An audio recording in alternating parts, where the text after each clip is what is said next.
Hello everybody and welcome back to another EP video. I wanted to discuss the prospects of the Republican and Democratic parties, but on a national scale I am honestly and thoroughly perplexed. President Donald Trump lost re-election with the same electorate that delivered more state legislative seats and congressional seats for Republicans than the midterms 2 years prior. Trump also lost the popular vote by 7 million and lost Pennsylvania, Michigan, Wisconsin, Georgia, Nebraska's 2nd District, and Arizona, while Democrats also picked off 4 Senate seats. Furthermore, the 2018 cycle saw House Democratic candidates earn almost 10 million more votes than their Republican counterparts, and with that swung control of the chamber. 2 years later, with 38 million more voters participating, their total vote edge was halved and Republicans came within 5 seats of retaking the majority. That being said, maybe searching nationally for clues about 2022 and beyond is a bit silly.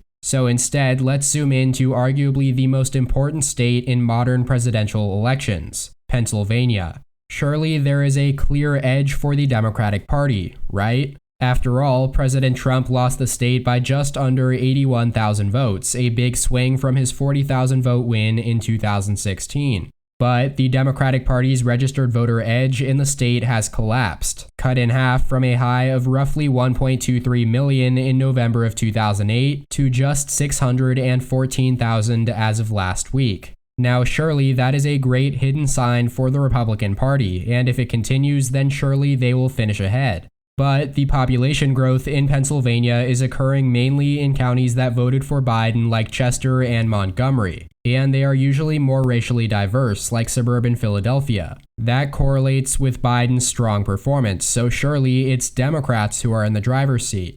But Joe Biden's victory in Pennsylvania was by the thinnest percentage margin since, well, ever for a Democratic candidate. No Democrat in the near 200-year history of the party has performed worse there and still carried the state. Joe Biden won it by a nail-biting 1.17%. Further, it voted to the right of the country for the second cycle in a row, shifting its Cook partisan voting index into light red territory.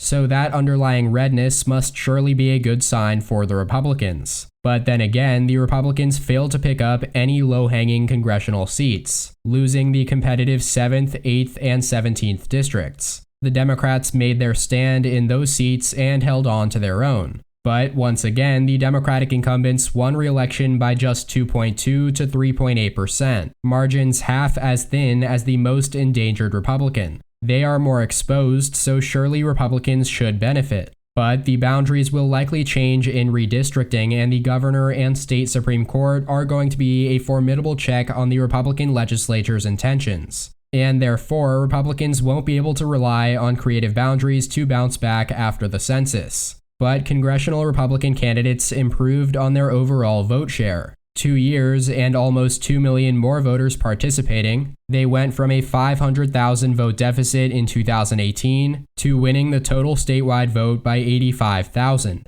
Again, but incumbent Senator Pat Toomey is retiring. He must know that statewide Republicans face a major climb in the state, right? Except Republicans flipped 2 of the 3 statewide offices in the very same election cycle where their presidential incumbent lost, state auditor and state treasurer. I think you get the picture by now. Both parties have bragging rights in the Keystone State, and isolating one piece of the election cycle often ignores others. So what is my prediction for 2022 and beyond here, and where is it trending? The honest answer is that I don't know, and as far as I'm concerned, that is totally okay. Pennsylvania is going to host an incredible Senate election next cycle, a critical one for Republicans to defend, and for Democrats, a prime opportunity to expand their razor-thin majority. As the cycle progresses, we will get more clues as to where things may be headed, but certainty will likely elude us. However, if we accept this uncertainty and continue to observe the returns, the polls, the registration data, all of it over long spans of time, we could determine actual trends. Partisans can take this collective information to build successful campaigns in states moving their way or threading just enough to defy unfavorable trends. Activists of all stripes can use these longer studies, and voters can better inoculate themselves against campaign nonsense.